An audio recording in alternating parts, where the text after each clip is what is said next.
우리 하나님의 말씀 함께 보겠습니다. 베드로전서 2장 9절에서 10절의 말씀 볼까요?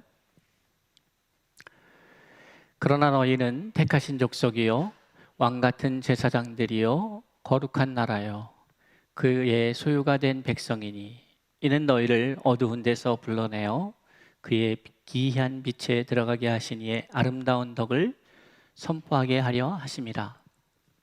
너희가 전에는 백성이 아니더니 이제는 하나님의 백성이요 전에는 긍휼을 얻지 못하였더니 이제는 긍휼을 얻은 자이니라. 아멘. 우리는 8월 한 달간 동안에 부흥에 대해서 함께 이야기하면서 부흥이 담고 있는 세 가지 의미, 회복하다, 누리다, 넘치다, 이 세 가지 주제로 우리가 함께 은혜를 나누고 있고, 특별히 8월 한 달은 회복하다라고 하는 주제로 함께 은혜를 나누고 있습니다. 예수 그리스도께서 이 땅에 오셔서 사역을 하셨는데 그 사역의 첫 일성은 회개하라, 천국이 가까웠다 였습니다. 회개는 우리가 잘 아는 것처럼 돌이키다 그런 뜻이죠. 돌이켜서 세상을 향하여, 죄악을 향하여, 죽음을 향하여 달려가던 너희들이 이제 돌이켜서 하나님께로, 아버지께로, 빛으로, 의의 나라로, 생명으로 돌아와라, 그런 말씀입니다. 그리고 우리가 잘 아는 바와 같이 하나님께서는 하나님의 사랑하는 자녀들이 돌아오기를, 그래서 하나님의 선지자를 통하여 이 땅에 메시지를 주십니다. 돌아와라, 돌아와라. 여호와께로 돌아가자. 여호와께로 돌아가기 위해서 이 돌아가고자 하는 열망이 우리 안에 있어야 되겠죠? 그러나 그 마음만 갖고 되는 것은 아닙니다. 돌아가기 위해서는 이미 떠나온 그 거리에 간극이 있기 때문에 이것을 돌아가고자 하는 마음을 갖고 돌이켰을 때에는 다시 원래의 모습으로 돌아가려고 하는 그 의지뿐만이 아니고 그 과정을 필요로 한다는 사실입니다. 이미 떠나왔기 때문에, 많이 멀어져 왔기 때문에 다시 여호와께로 돌아가기 위해서는 돌아가는 그 과정이 필요하다는 것이죠.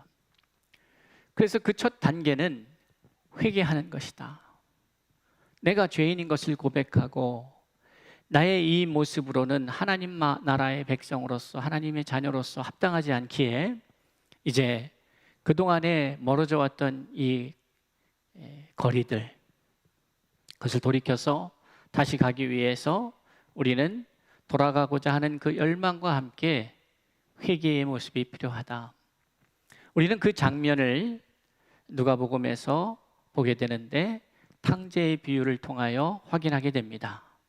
탕자가 탕진하여서 나아가서 아버지를 떠나서, 집을 떠나서 어려움을 겪게 됩니다. 그 어려움은 아버지가 집을 나간 아들을 저주해서 발생한 것이 아니라 그 아들 스스로가 집을 떠나서 겪게 되는 삶입니다. 우리가 이 땅에 살면서 믿음의 삶을 살지 못할 때에 벌어지는, 겪게 되는 그 상황은 우리를 보시면서 당신 마음에 안 든다고, 말 듣지 않고 자기 뜻대로 산다고 하나님이 노하셔서 우리들을 갖다가 저주하시는 그런 모습이 아닌 것이죠.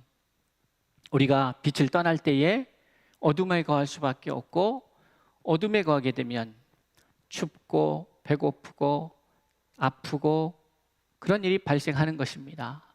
그러니까 우리가 기도하면서 하나님, 이 저주로부터 우리를 자유케 해주세요 라고 기도하는 것보다 더 중요한 것은 무엇인가 하면 다시 빛으로 돌아가는 겁니다. 우리는 우리의 생각으로 마치 우리가 하나님 앞에 불순종해서 하나님이 우리를 징계한다라고만 생각을 합니다.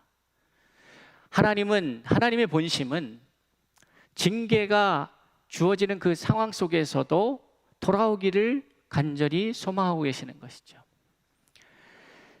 회개를 촉구하는 것은 그 회개가 되지 아니하면 회복이 되지 않기 때문에 그렇습니다. 그리고 이 회개는 내가 잘못했다라는 것을 만인 앞에서 확인하고 거봐라, 네가 틀렸고 내가 맞지, 이것을 확인하기 위해서 하나님이 우리에게 요구하시는 과정이 아니라는 것입니다. 그것이 아니고 우리의 회복을 위하여 반드시 겪어야 할, 그래서 회개한다는 것은 어떻게 보면 단순히 잘못한 것을 뉘우치는 것이 아니고 그것을 떠나고 그것을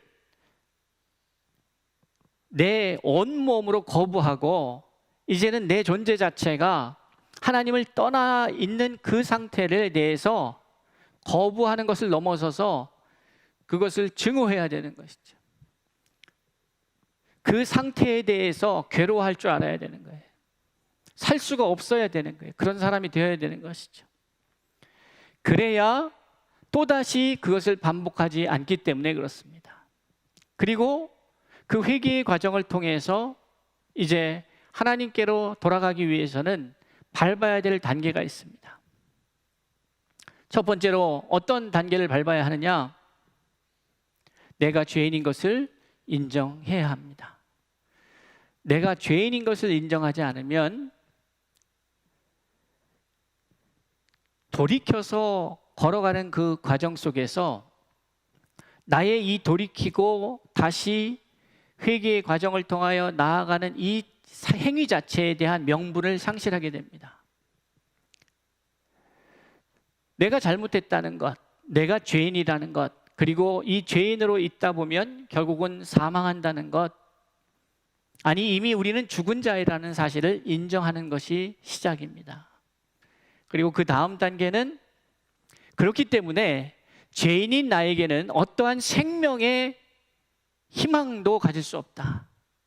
그러니 내 이 처한 상황과 앞으로 내가 겪게 될 일들 포함해서 결국 죽음에 이르는 이 모든 과정을 이겨내기 위해서는 나의 주권을 여호와 하나님 앞에 이양하는 것이죠.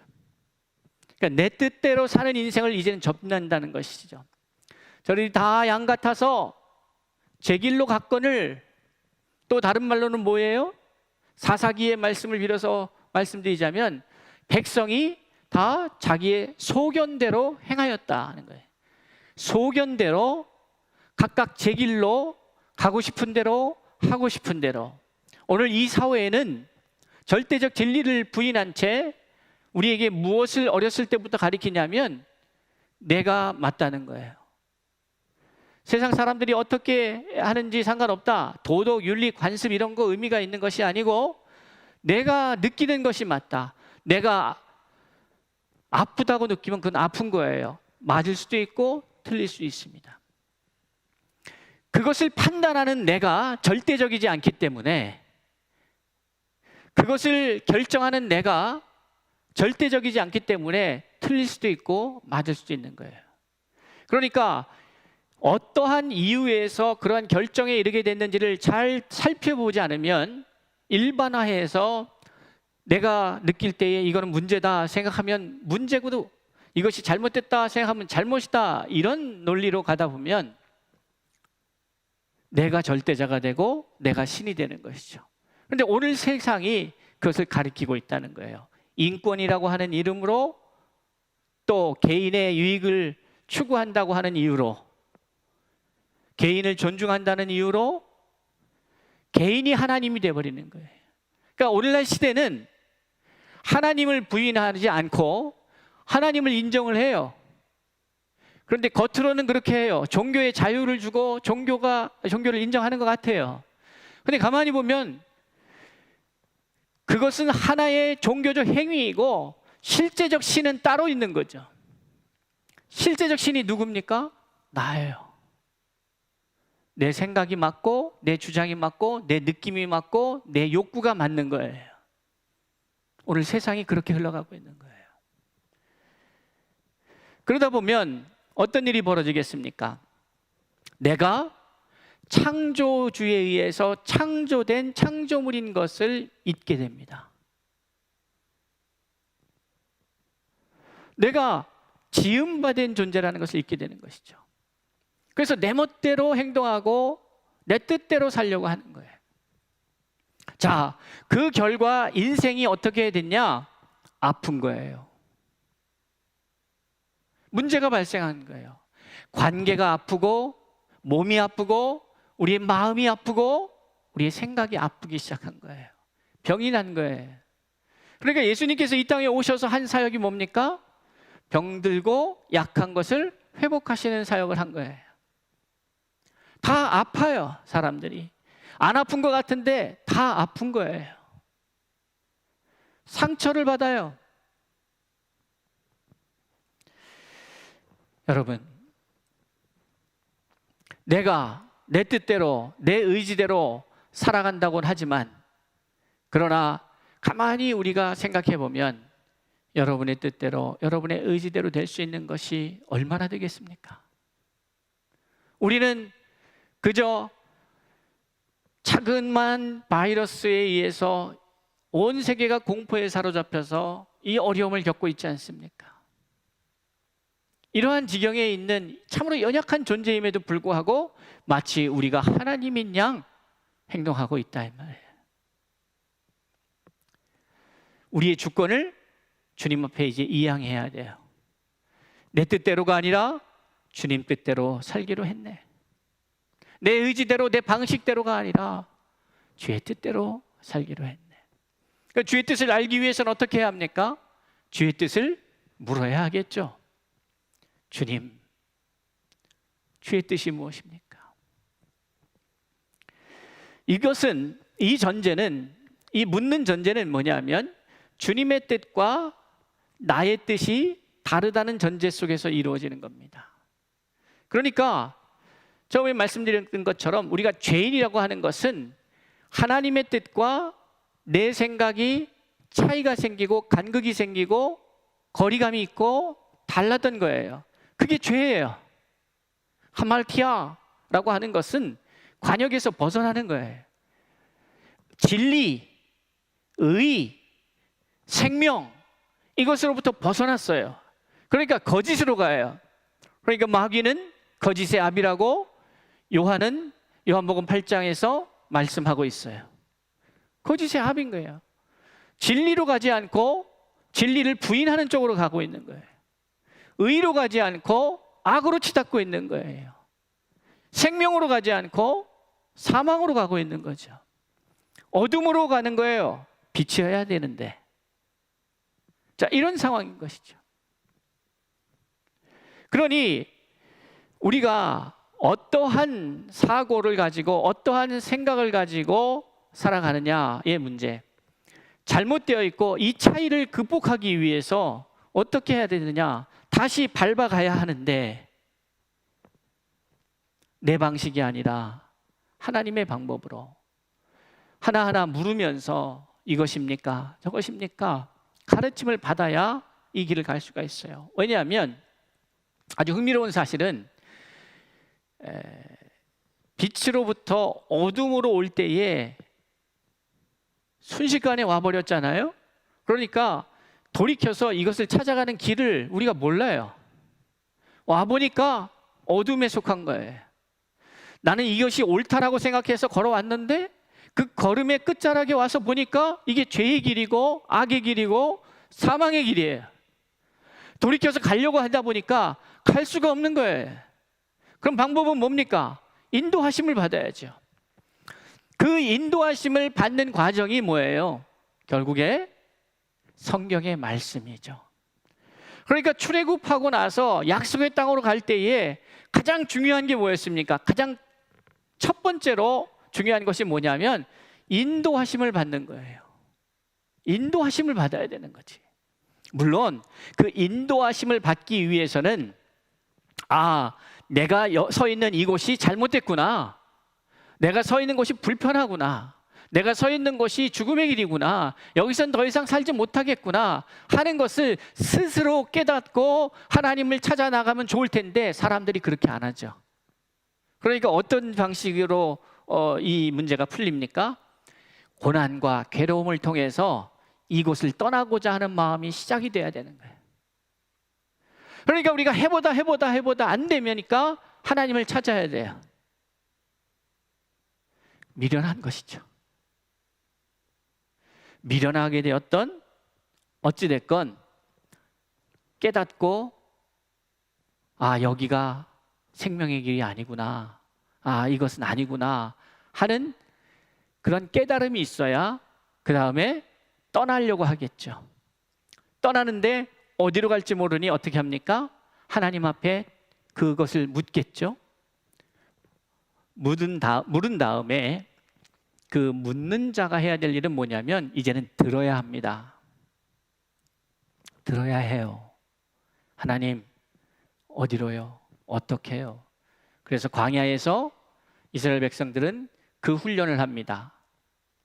구름 기둥과 불 기둥을 통하여서 움직일 때와 멈출 때를 배우기 시작합니다. 하나님만 바라봅니다. 때로 우리 생각에 이것은 며칠 길이면 해결될 수 있을 것 같은데, 이것은 몇 년이면 해결될 수 있을 것 같은데, 이런 우리만의 생각이 있을 수 있어요. 계획이 있을 수 있어요. 그러나 분명한 것은 그러한 생각들이 결국에 하나님을 멀리하고 하나님 앞에 묻는 행위를 중단하고 내가 하나님의 자리에 가게 되는 그 원인이 된다면 우리는 그것을 단호히 거부해야 됩니다. 왜냐하면 그것은 사망의 길이기 때문에 그렇습니다. 단순히 실패의 길이 아니라 그거는 사망의 길이기 때문에 그렇습니다. 자, 그러다 보면 하나님 앞에 물어야 되고 묻고 가르침을 받고 이 훈련이 돼야 됩니다. 말씀드렸죠?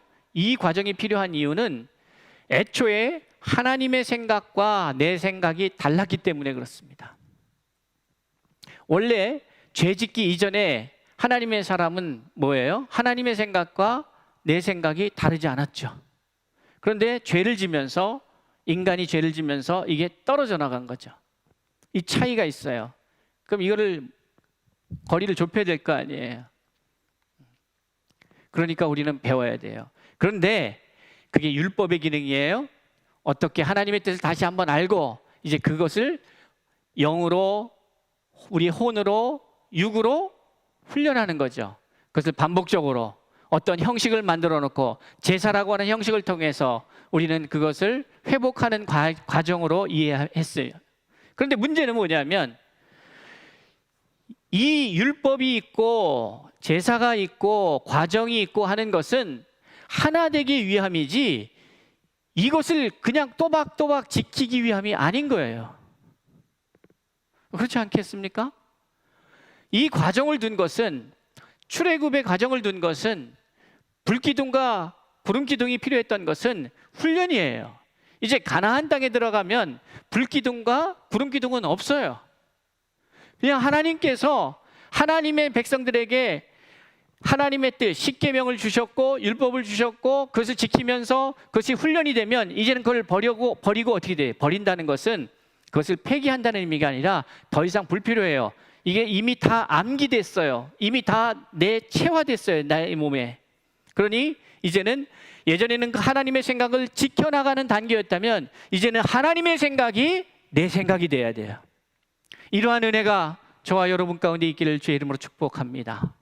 하나님의 생각이 내 생각이 돼야 돼요.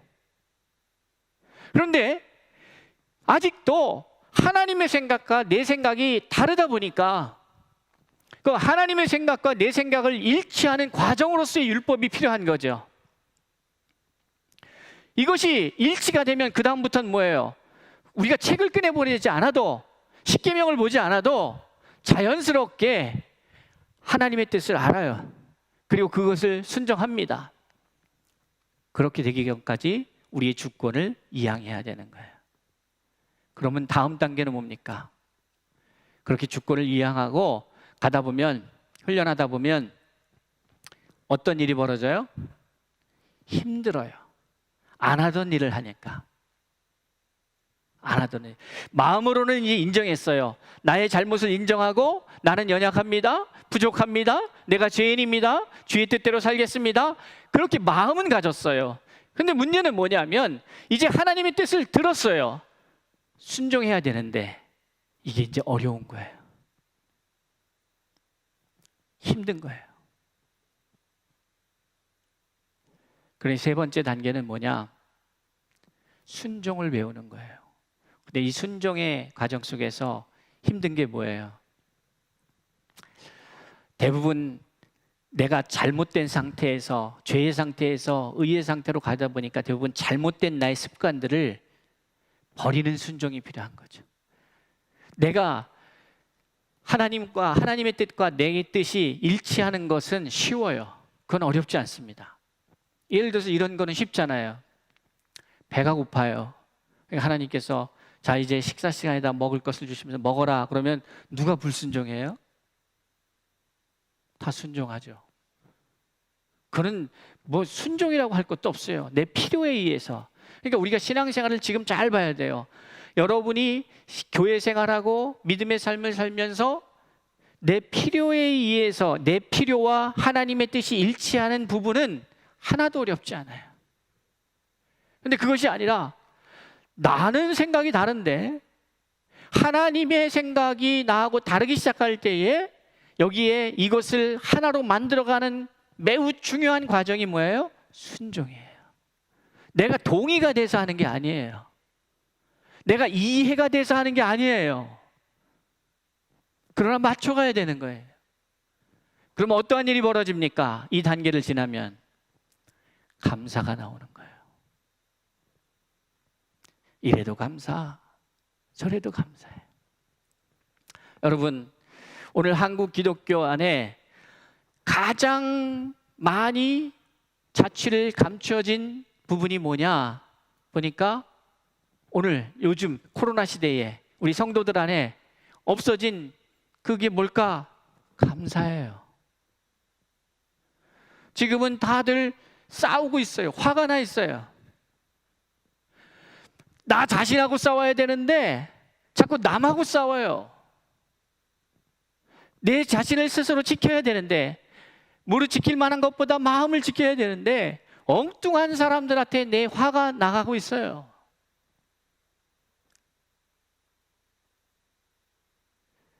감사가 넘쳐야 해요.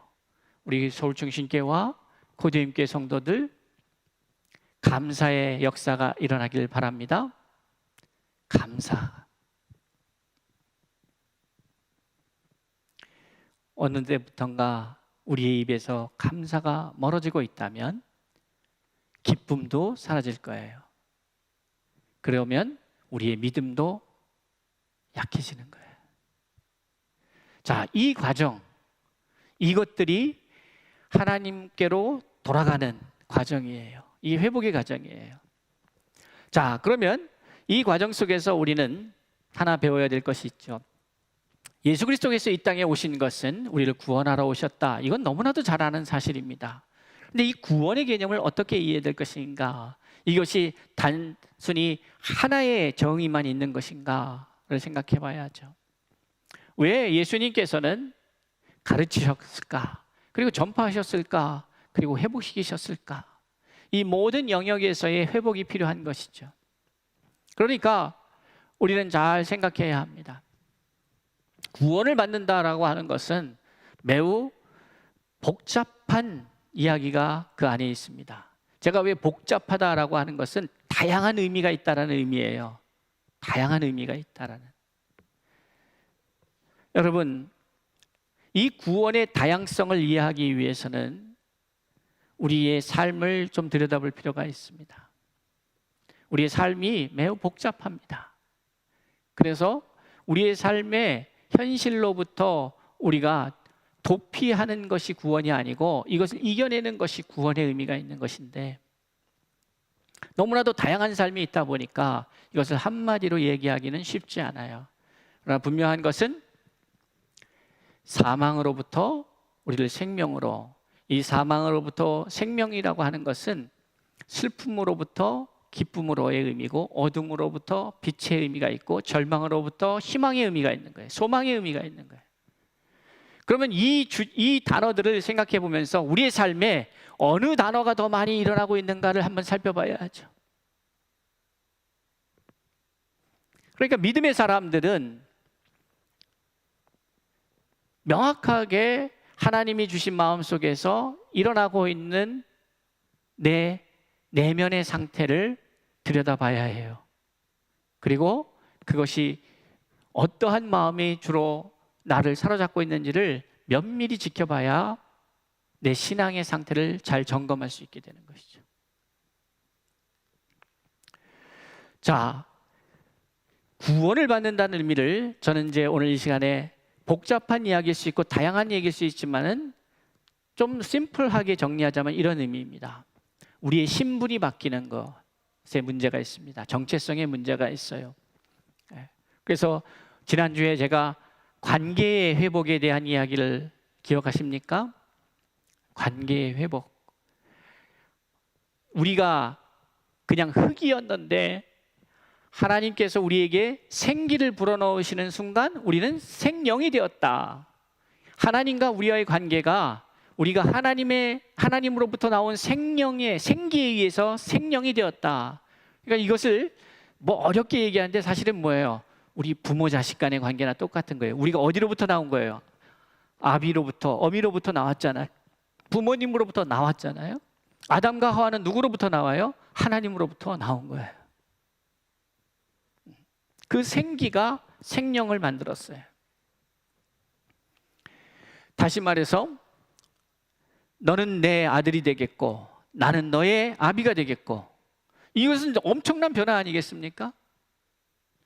멸망받아야 될 대상이었고 죄인이었는데 의로우신 하나님께서 너는 내 백성이 되겠고 나는 너의 하나님이 되겠고, 이 말씀을 하시기 시작한 거예요. 그러니 이 관계, 죄인과 심판자 대신 하나님과 우리와의 관계에서 이제는 어떠한 관계예요? 원래는 뭐예요? 창조자와 창조물의 관계였어요. 부모 자식 간의 관계와 같은 관계였어요. 그런데 이것이 파괴되면서 어떤 일이 벌어집니까? 하나님의 생명의 기운, 이 생명의 원리에 의해서 죄인은 소멸되게 돼 있어요. 죽게 되어 있어요. 없어져야 되는 거예요. 이 우주 안에 있는 생명의 기운의 영향 속에서 이 죄인은, 죄의 어둠은 사라질 수밖에 없는 거예요. 하나님이 빛이기 때문에. 그런데 그것을 회복하시기 위해서 하나님께서 찾아오셔서 하나님이 우리에게 회복의 길을 보여주신 거예요. 그게 구원의 길이에요. 그게 예수의 길이에요. 자, 우리는 생각을 해야 합니다. 그렇다면 하나님께서 우리를 회복하시기 위해서 그런 구원의 길을 열어놓으셨다는 의미가 다시 그 관계의 회복의 길로 접어들었다는 얘기인데, 어떤 관계 회복이냐? 창조주와 창조물과의 관계, 아버지와 자녀들과의 관계, 아비와 부모와 자녀의 관계예요. 이 관계로의 회복이 있어요. 그것이 되어야 그 다음 단계가 시작되는 거예요. 그래서 그 개념을 생명이 나는 개념으로 인용하셔서 태어났다, 새롭게. 그래서 그거를 born again 한다, 이렇게 쓰시는 거죠. 자, 우리가 구원받았다고 하는 것의 첫 번째 의미는 우리 신분의 변화입니다. 우리 정체성의 변화예요. 죄의 아들이었다가 빛의 자녀, 의의 아들이 되는 것이죠. 그럼 또 하나의 문제는 뭐예요? 그러면 이제 이 생명이 새로 태어나서 살아가면서 이 사회 속에서, 이 세상 속에서 어떠한 역할을 감당할 것인가예요. 꽃은 꽃의 역할을 감당합니다. 과실수들은 과실수의 역할을 감당해요. 소나무는 소나무의 역할을 감당해요. 동식물들은 각자의 역할을 감당하고 있어요. 그것이 평화의 상태라고 말씀드렸죠. 창조물들이 창조자의 뜻에 따라서 그 각자의 생명력을 아름답게 꽃피우는 것, 그것이 평화의 상태다. 하나님의 뜻 안에서라고 말씀드렸어요. 그 하나님의 뜻이 뭐예요? 그게 의의 나라다. 말씀에 의해서 창조되었다. 이 의라고 하는 것은 하나님의 원리, 하나님의 말씀, 하나님의 뜻, 이것에 의해서 창조물들이 왕성하게 그 생명력을 각자에 맞게, 자기의 창조의 목적에 맞게 왕성하게 활동되어지는 것. 그러니까 지금 하나님과 함께 예배드리고 있는 여러분과 저 각기 다른 사람이죠. 남성과 여성이 있고 어린아이와 어른이 있고 이 씨가 있고 김 씨가 있고 박 씨가 있고 최 씨가 있고 등등의 많은 사람들이 있어요. 다 달라요. 그 다른 사람들이 각자의 생명력에 걸맞게 왕성하게 그 하나님의 뜻을 이루어가는 것, 그것이 평화로운 거예요. 그러면 어떤 일이 벌어지느냐? 그 뜻을 이루어가고 있는 그 객체 자체, 그 존재 자체가 먼저 기쁨이 있어요. 그리고 그 기쁨은 나만의 기쁨이 아니라 또 다른 기쁨을 낳기 시작해요. 그리고 하나님의 참 사람들은 그러한 모습을 보면서 기뻐해요. 그게 누구의 모습 같아요?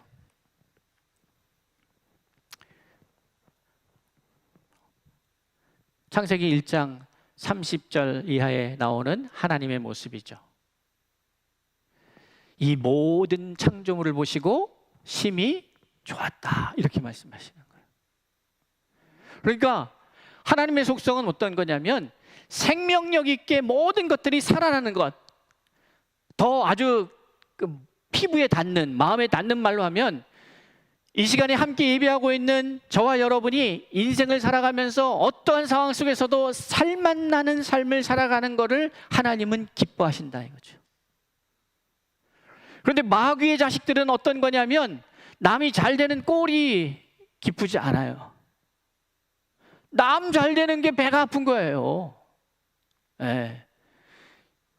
옆에 교회가 부흥하면 배가 아프면 되겠어요, 안 되겠어요? 안 되지. 그러면 누구하고 비교하는 문제가 아니라 나는 나대로서 내 안에 기쁨이 회복되고 또 다른 사람의 부흥과 발전과 성장이 나의 기쁨이 돼야 되는 거지. 그게 하나님의 사람의 모습이지. 그런 사람은 잘 안 되는 사람을 향해서, 어려움을 겪는 사람에 대해서 우쭐대면서 봐, 내가 잘났지, 내가 옳지, 그러지 않죠. 그럼 어때요? 불쌍히 여기죠. 안타까워하죠. 긍휼히 여기죠. 잘 생각해야 해요.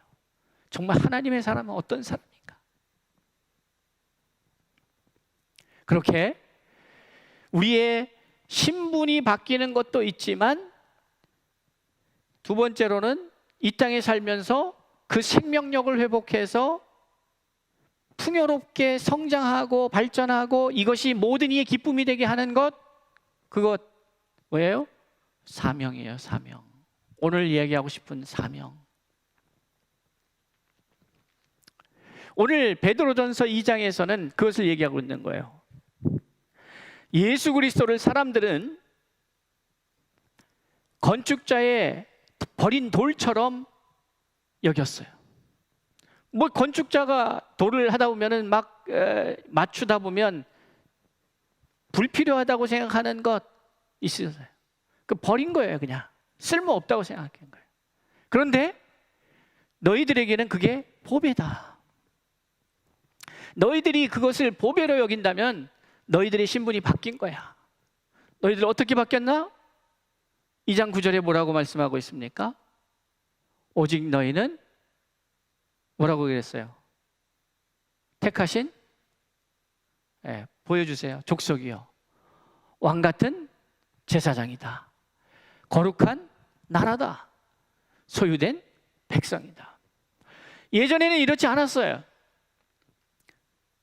하나님의 택하신 족속이 아니었다고 생각했어요. 우리는 왕같은 제사장이 아니에요. 왕같은 제사장, 누구 특별한 누구만 그렇게 생각했어요. 그런데 이제 그렇지 않다. 너희는 하나님의 사람이다. 우리의 신분이 바뀌었어요. 그런데 그 신분이 바뀐 사람들이 이제 감당해야 될 몫이 있어요. 구원을 받았다고 하는 것은 이렇게 신분이 바뀐 측면이 있고, 두 번째로는 그들이 감당해야 될 몫이 있단 말이에요. 그 몫이 뭡니까? 9장 9절 우리 하반절에 너희를 어두운 데서 불러내어 그의 기이한 빛에 들어가게 하신 이의 아름다운 덕을 선포하게 하려 하십니다. 이거죠. 이거를 이제 바울의 이 이야기가 예수님 버전으로는 뭐예요? 예수님 버전. 이 베드로의 이야기가 예수님의 버전은 뭐예요? 마태복음 28장에 나오는 말씀이잖아요. 모든 족속으로 제자를 삼아라. 가르쳐서 지키게 하라. 그 얘기하는 거예요. 그리고 누가는 예수님의 말씀을 빌어서 그것을 이렇게 설명합니다. 증인이 되리라. 이렇게 말하는 거죠. 사도행전 1장 8절에서. 그리고 우리가 잘 아는 바와 같이 이 이야기는 원래 하나님의 아이디어였다. 지금 베드로는 너희들을 기이한 어두운 데서 불러내서 기이한 빛에 이르게 한 아름다운 그 덕을, 그것을 행하신 이의 아름다운 덕을 선포하게 하려 합니다. 이 말은 어디에서 나온 말이에요? 하나님이 태초에 천지를 창조하시고 그 인간들을 보시면서 그들에게 축복하시며 이르시되 생육하고 번성하여 땅에 충만하라, 정복하고 다스리라 하신 이 말씀이 결국에는 그렇게 이해되는 거예요. 우리의 삶을 통하여 아름다운 덕이 세상에 선포되어야 되는 거죠. 그러니까 그것은 입으로 주장하는 게 아니에요. 왜 오늘 기독교는 사랑을 얘기하면서 사랑을 실천하지 않는가?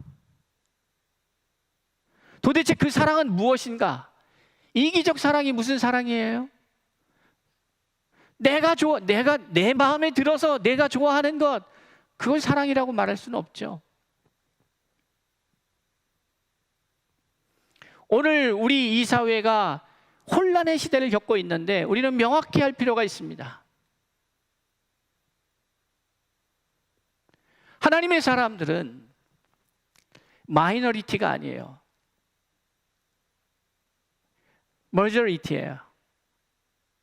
이게 무슨 말인가 하면 세상은 마이너리티와 머저리티를 갖다가 구분할 때에 주로 어떻게 하겠어요? 힘 있는 사람? 그렇죠? 이 힘에는 돈도 들어가고 권력도 들어가고 다양한 것이 들어갔어요. 근데 이 민주사회에서의 가장 큰 힘은 뭐예요? 숫자예요, 숫자. 선거에 있어서 민주사회에 꽂힌 이 선거에 있어서 가장 중요한 게 뭡니까? 표. 숫자예요. 그러니까 많은 사람들이 얘기를 하면 그게 맞는, 그게 메이저예요. 그게 머저리티예요. 그게 주류예요. 근데 성경은 그걸 얘기하지 않아요. 성경이 말하는 주류는 뭐냐면 이 세상을 이끌어가는 힘이에요. 근데 그 힘이 뭐가 돼야 되느냐? 의와 인과 신이 돼야 되는 거예요. 이 세상 마귀들은 사람들을 모아서 많은 표를 많이 해서 많은 사람들이 얘기하면 그게 옳다라고 얘기하고 그게 따라가는 게 있어요. 그게 주류래요. 그런데 그렇지 않습니다. 뭐가 주류냐? 하나님의 뜻대로 살아가는 사람들이 주류예요. 왜냐? 우리는 하나님의 나라를 이루어가기 때문에 그렇습니다. 하나님의 나라에서는 주류가 다른 게 주류가 아니라 하나님의 뜻을 이루어가는 사람들이 주류예요. 힘으로 되는 거 아니에요. 그리고 반드시 하나님은 하나님의 뜻을 이루어가고 하나님의 마음에 합당한 사람들을 찾으시는 거지, 온전한 예배자를 찾으시는 것이지 많은 사람들을 찾는 게 아니에요. 그러니 여러분, 우리는 잘 생각해야 합니다. 오늘 이 시대의 어려움 속에서 우리의 사명이 무엇일까를 찾아야 해요. 사명이 회복이 돼야 돼요. 그것은 우리를 어두운 데서 불러내서 기이한 빛에 이르게 하신 자의 아름다운 덕을 선포하게 하려 합니다. 그러니까 우리를 통하여 빛이 나타나야 되는 거다 이 말이에요. 아름다운 덕이 뭐예요? 복음이지. 예수 그리스도지. 근데 예수 그리스도가 문자적 예수 그리스도입니까? 역사 속에 과거에 있었던 예수 그리스도입니까? 아닙니다. 말씀 되신 예수 그리스도. 그래서 그 말씀은 지금도 살아서 운동력이 있어서 우리 가운데서 역사하시는 그 하나님, 그 말씀이 우리를 감동하여서 그 말씀을 따라 살아갈 때에 이것이 선포가 되는 거죠. 증거가 되고 증인이 되는 것이죠. 자, 여러분, 이제 우리의 사명이 회복돼야 됩니다. 사명이 회복돼야 완성이 되는 거예요. 그러니까 내가 태어났다면 이제 왜 태어난 일을 우리 스스로에게 물어야 되는 거예요. 그리고 그 왜 태어난 일을 깨달아야 돼요. 성경은 말합니다. 아름다운 덕을, 그리스도의 아름다운 덕을, 복음을 선언하기 위해서, 선포하기 위해서. 근데 그 선언이 입으로 하는 게 아니라 입과 삶이 같이 가야 되는 거예요. 말과 삶이 일치가 돼야 해요. 언행이 일치가 돼야 되는 거죠. 지금이 어느 때보다도 우리 예수 믿는 사람들이 이 사회의 어려움을 끌어안고 앞장서서 그 문제를 해결하기 위해서 때로는 나의 불편함을 감수해야 될 시기입니다. 지금이 그런 시기예요. 그러나 그러면서 조심해야 될 것은 우리의 신앙이 나태해질 수 있으니 깨어 기도하고 하나님 앞에 이런 바뀌어진 상황 속에서 우리가 오랫동안 신앙생활 해오던 그 상태가 아니라 전혀 다른 상황에 직면했으니 더욱더 깨어서 하나님 앞에 묻고 하나님의 뜻을 구하고 하나님의 뜻을 이루어 가는 삶을 살려고 더 많은 에너지를 쏟지 않으면 우리는 나태해지고 잘못된 길로 가게 되어 있습니다. 보여지는 그 행위가 어떠한지의 문제이기 이전에 그 행위를 주도하고 있는 그 주체가 누구인가? 내 소견대로인가? 내 감정대로인가? 하나님의 말씀대로인가? 이것이 매우 중요합니다. 사랑하는 성도 여러분, 관계의 회복, 그 다음에는 사명의 회복이 있어야 돼요. 관계의 회복과 사명의 회복. 그리고 이제 그 사명이 회복되어진 다음에, 그걸 깨달은 다음에는 어떠한 일이 벌어지냐면, 하나님께서 창세기 1장 28절에서 우리에게 사명이라고 생각되어지는, 너가 왜 태어났는지 아니? 생육하고 번성하여 땅에 충만하기 위해서, 그리고 너희들로 세상의 온 땅을 밝게 하기 위해서, 그리고 그것을 그 결과로 그곳에 하나님의 나라를 세우기 위해서 했단다. 그런데 그 메시지가, 그 사명의 구체적인 사안이 우리에게 들려지기 이전에 먼저 하나님의 말씀이 기록하고 있는 부분이 있는데 뭐냐면 하나님이 그들에게 복을 주시며 라고 말하고 있어요. 그러니까 그것은 복이에요. 존재는 내가 존재하는 이유와 목적을 알 때에 이게 복된 삶이 되는 거예요. 찾으시기 바라요. 그러면 9월부터는 우리가 어떠한 관계의 회복과 사명의 회복을 가진 자가, 결국 자유를 향하여 달려가는 우리들이, 여호와께로 돌아가서 그것을 회복한 우리들이 어떠한 삶을 누리게 될지를 배우는 시간이 될 것입니다. 기대하시고 하나님 앞에 말씀 가운데에서 사모하시고, 다시 한번 8월에 영상을 통하여 유튜브에 들어가시면 이제 있잖아요, 지난 영상들이. 그래서 그거를 다 돌아서 돌려보라 그러면 싫어하시겠죠? 그러니까 제목을 보시고 말씀을 보시고 어떤 의미인지 다시 한번 생각하셔서 8월의 메시지를 잘 이해하시고 9월의 메시지를 준비하시는 저와 여러분이 되었으면 합니다. 관계의 회복과 사명의 회복을 통하여 우리에게 주어진 인생을 얼마나 풍요롭게 살아갈지를 기대하면서 오늘 8월의 마지막 주를 관계의 회복과 사명의 회복, 자유인으로서의 삶을 향하여 나아가는 우리의 모습을 정리해 보면서 축복의 9월을 준비하는, 맞이하는 저와 여러분이 될 수 있기를 바라고, 이러한 사람들이 한 사람 한 사람 일어나면서 우리 가운데 있는 이 코로나 사태가 조기에 종식될 수 있도록 함께 협조하고 함께 힘쓰고 애쓰면 좋겠다, 이런 마음이 듭니다. 그렇게 함께 선한 싸움을 싸워가기를 기대하면서 각자 집에서 각자 산업 사업장에서 더욱더 하나님을 경험하고 하나님과 교통하고 소통하는 하나님과 긴밀해지는 복된 삶이 될 수 있기를 주의 이름으로 축원합니다. 기도하겠습니다.